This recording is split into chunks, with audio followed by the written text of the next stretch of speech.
Hi everyone, I'm Ben Houston of Houston Code Academy, coming at you with a video on how to use Python for web scraping.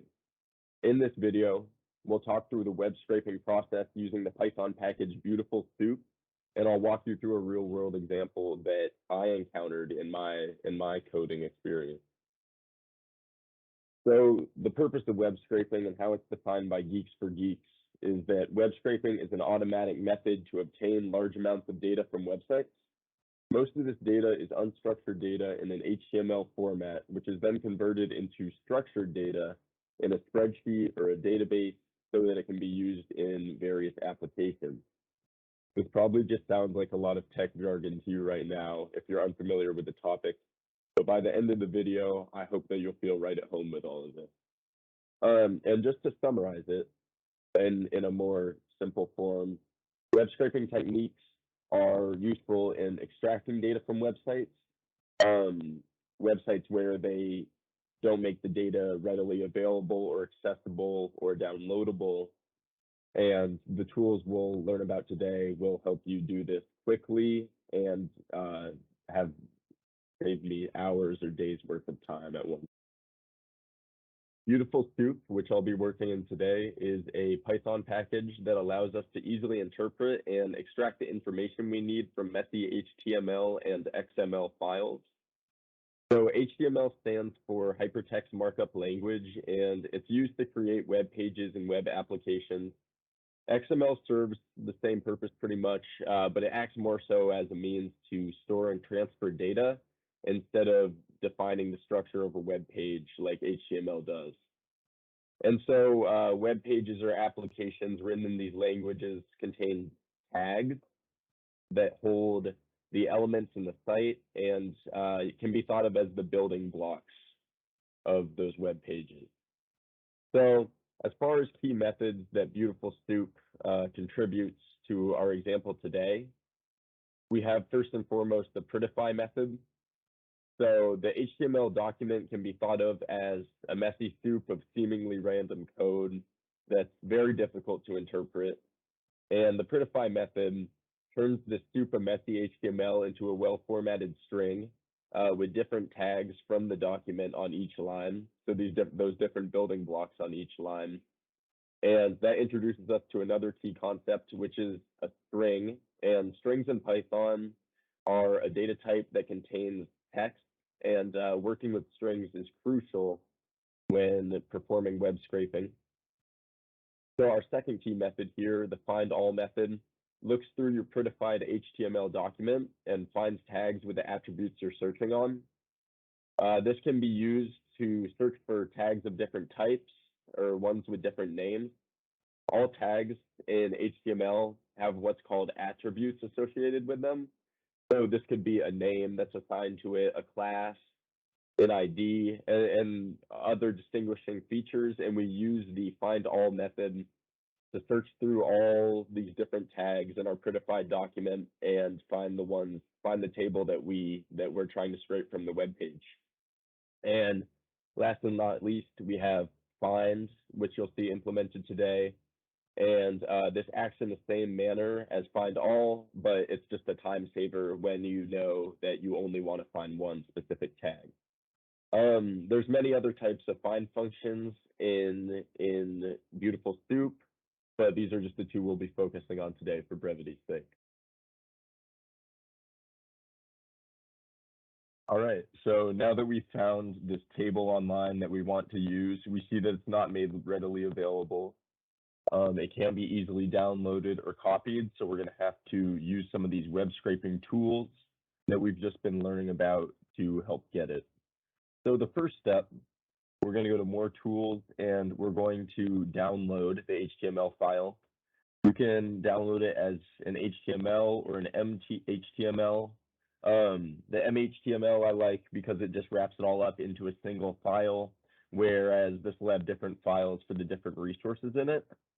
So we're going to choose MHTML and we're going to save it to where we want on our computer. I'm not going to do that now because I already have it saved. So now I'm going to be working in PyCharm today. This is just an environment that you can write Python code in. So first, we need to get some of these packages I've been telling you about on our computer.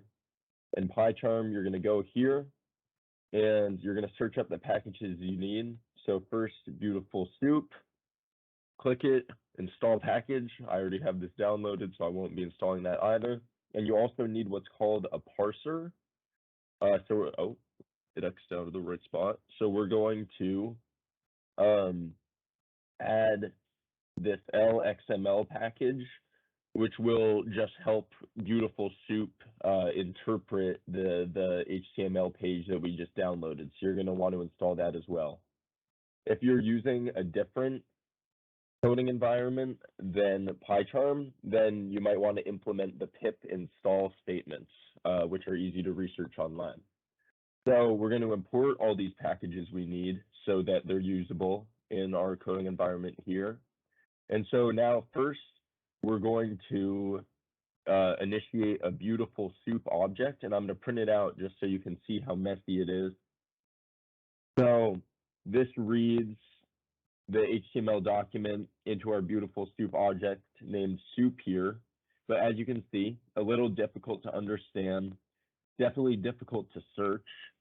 So we're going to get to put the prettify method that you've heard all about on display here. Then we'll print it out afterwards.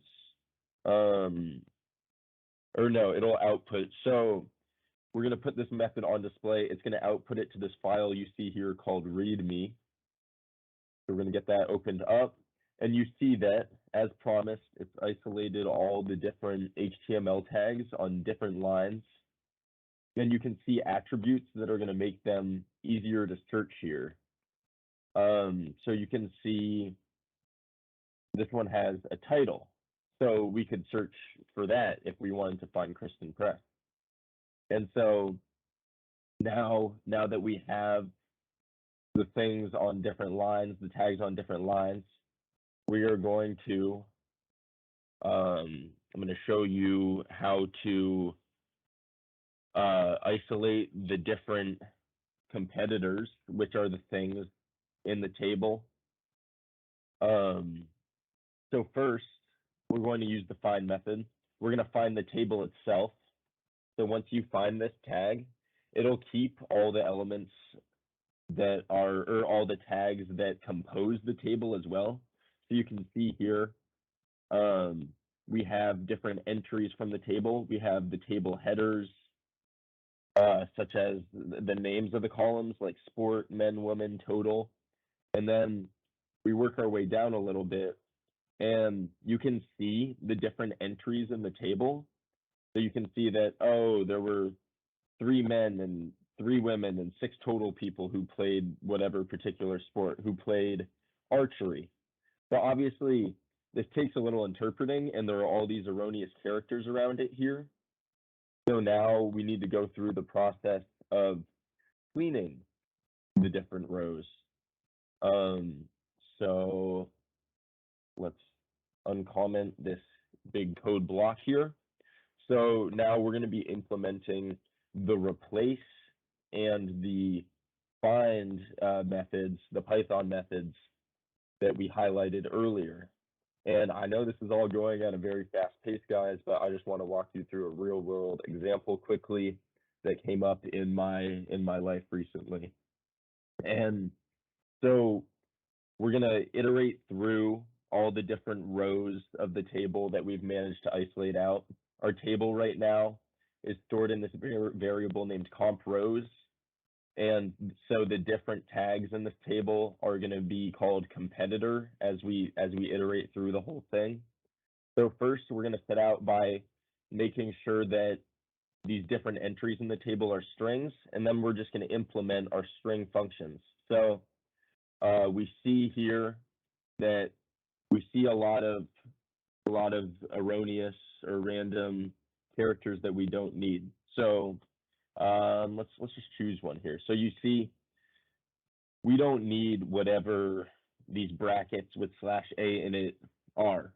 That's not important to figuring out how many competitors were in each sport or what the name of the sport was.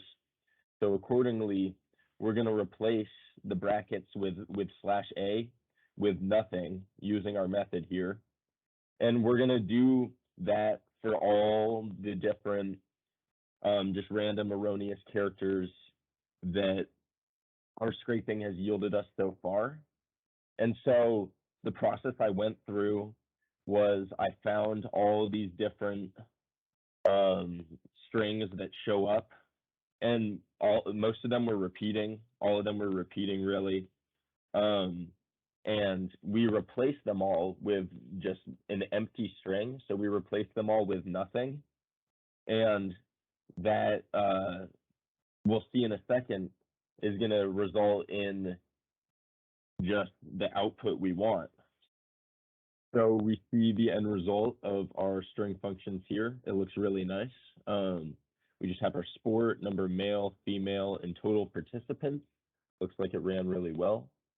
And so just to quickly touch on the find method, when I was going through this process, the replace, obviously we implement a lot of them here, and this does a really good job of getting rid of sequences of characters that repeat in the string. So for example, this 28094 kept on coming up, so I just replaced it with a blank string. But then I came across a case where some of the entries had this closing bracket here, followed, like, preceded by different varying strings.